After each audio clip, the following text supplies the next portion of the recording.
In a narrow street where sunlight struggled to reach the ground, there was a small tailoring shop. It didn't have a name board, just a faded curtain, a rusted sewing machine, and a man who arrived every morning before the city woke up. His name was Rashid. For 30 years, Rashid stitched clothes for other people's lives. Weddings, funerals, school uniforms, office shirts.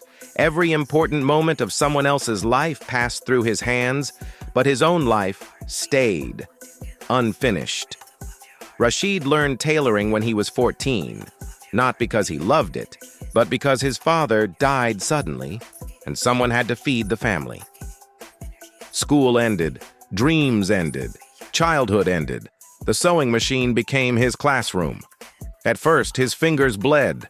The needle didn't care if you were young or scared. Mistakes were punished instantly. But slowly, his hands learned precision. An inch too long, a stitch too loose, a collar slightly uneven. Customers noticed everything. And Rashid learned an important lesson early in life. People forgive poverty. They do not forgive mistakes. Every morning, Rashid opened the shop at 7 a.m., even when there were no customers. He believed discipline was the only wealth a poor man could afford. He swept the floor carefully, though dust returned within minutes. He arranged fabrics by color, though buyers rarely cared. He oiled the machine gently, like it was a living thing, because in many ways it was. That machine had heard more of his thoughts than any human ever did. Customers came and went. Some treated him kindly, some treated him like furniture. One man once said, "Tailor, hurry up. You people work slow." Rashid smiled and nodded. He had learned another lesson. Silence is cheaper than dignity. At home, Rashid lived with his wife and 2 children. His wife never complained loudly, which somehow hurt more. She measured groceries carefully. She reused plastic bags. She stretched meals without saying a word. His children asked fewer questions as they grew older. That scared him, because children stop asking questions when they stop expecting answers. Rashid dreamed quietly, not of becoming rich, not of owning a big shop, just one dream, to send his son to college, so he would never have to measure life in inches. One afternoon, a young man entered the shop, clean clothes, confident posture, soft hands. He wanted a suit stitched for a job interview. Rashid measured him carefully. Chest, shoulders, waist.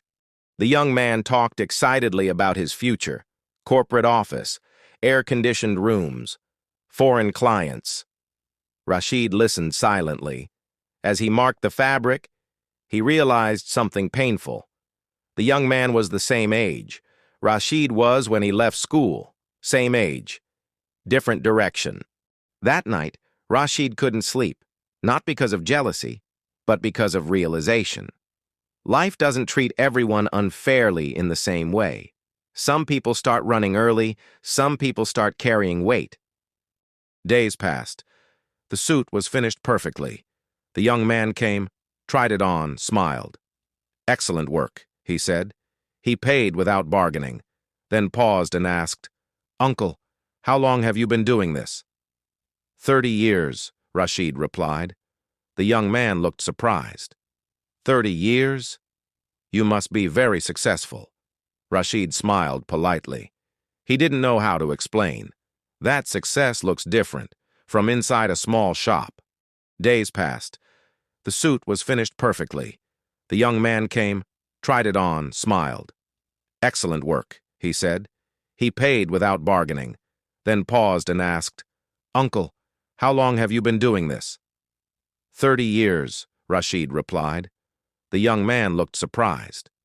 30 years? You must be very successful. Rashid smiled politely. He didn't know how to explain.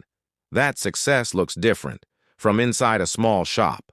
One evening, Rashid's sewing machine stopped suddenly, a harsh metallic sound. Silence. He tried again. Nothing. Repair cost was high. Savings were low. For the first time in decades, Rashid closed the shop early. He sat inside, surrounded by unfinished clothes, unpaid work, unfulfilled promises. He felt something unfamiliar. Fear, not of hunger, not of poverty, but of being replaceable. For 2 days, the shop remained closed. Customers complained. Some never returned. On the 3rd day, Rashid borrowed money and repaired the machine. When it started again, the sound felt comforting, like a heartbeat returning. Years passed quietly. Wrinkles appeared on Rashid's face. Speed left his hands, but precision stayed. His son studied hard. Scholarships helped. The day his son got admission into college, Rashid cried silently in the shop, not loudly. Tailors don't make loud sounds. On the day his son left for college, Rashid stitched his clothes himself. Extra care, extra time. He pressed every fold carefully. When his son hugged him goodbye, Rashid felt something he had never measured before. Pride. Rashid still opens the shop every morning. Same street, same curtain, same machine. Nothing changed. And yet, everything did. Because some lives are not meant to escape struggle. They are meant to carry others out of it.